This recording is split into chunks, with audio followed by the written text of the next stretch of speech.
In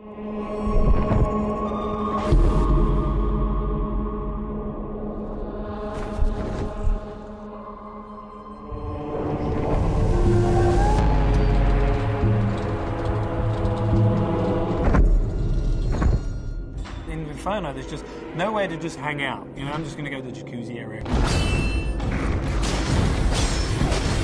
Anger is all about just intense violence and rage.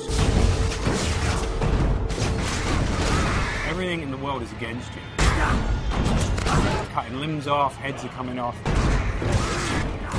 Boom, boom, boom. Anger is definitely a level that Dante can sort of unleash his fury in.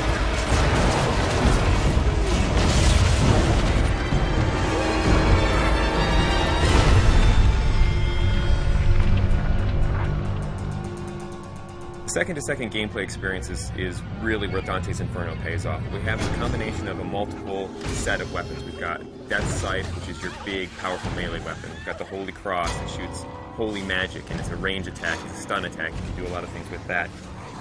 In addition to that, we have magic. You'll have magic powers that are on the righteous side and the unholy side. If you're in trouble and you want to like get out of the way or jump in the air or roll over there, whip out the scythe, blast with the cross, all those things just kind of lead into each other. You don't kind of have to start up something else. The main thing is you have a big ass scythe in your hand. We had like a sword first. It wasn't feeling right. It just felt small and puny. The scythe's the thing here. That's almost the other character in there. The scythe that Dante uses is actually Death Sight. It's dark, it's evil, it's punishing, it's sharp. There's actually a lot of different modes you could go in. It could kind of have this sort of straight spear-like mode. It also has what we call sort of the collapse mode, where it's more like a scythe that's just on his wrist. At the beginning, we're all trying to find different things. We actually bought a scythe, you know, farmers, monthly or whatever. So we bought this scythe.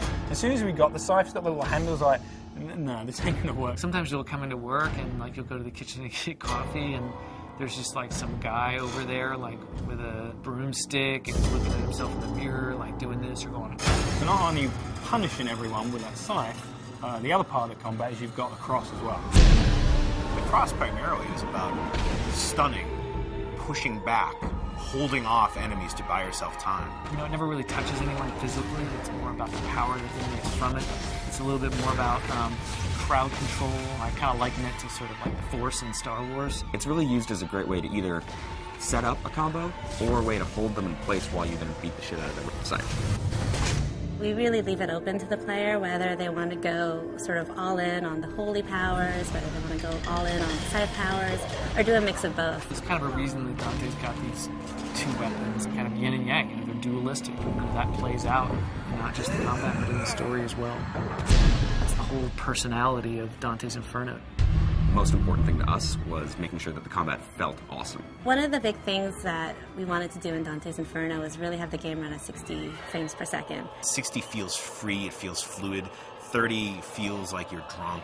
I mean, we did some tests, you know, where we took 30 and we took 60. You can totally tell the difference. As soon as you go to 60, you just see the flow, you see the trails, the scythes leaving behind, it's just the smoothness. It's a visual and a tactile thing. It's how it feels, but 60 frames a second, it's pretty good. Especially with all the great effects we got going on in the game now. Sassy. By the time you get to anger, you're kicking some ass, but don't get too comfortable, because pretty soon the shit's really going to go down. Going to anger, which is really combat focused, and you're really going to test your skills in that arena. Then you're going to go into heresy, which I think will make you think about certain things that you may not normally think about in a video game. Dante starts to go wild.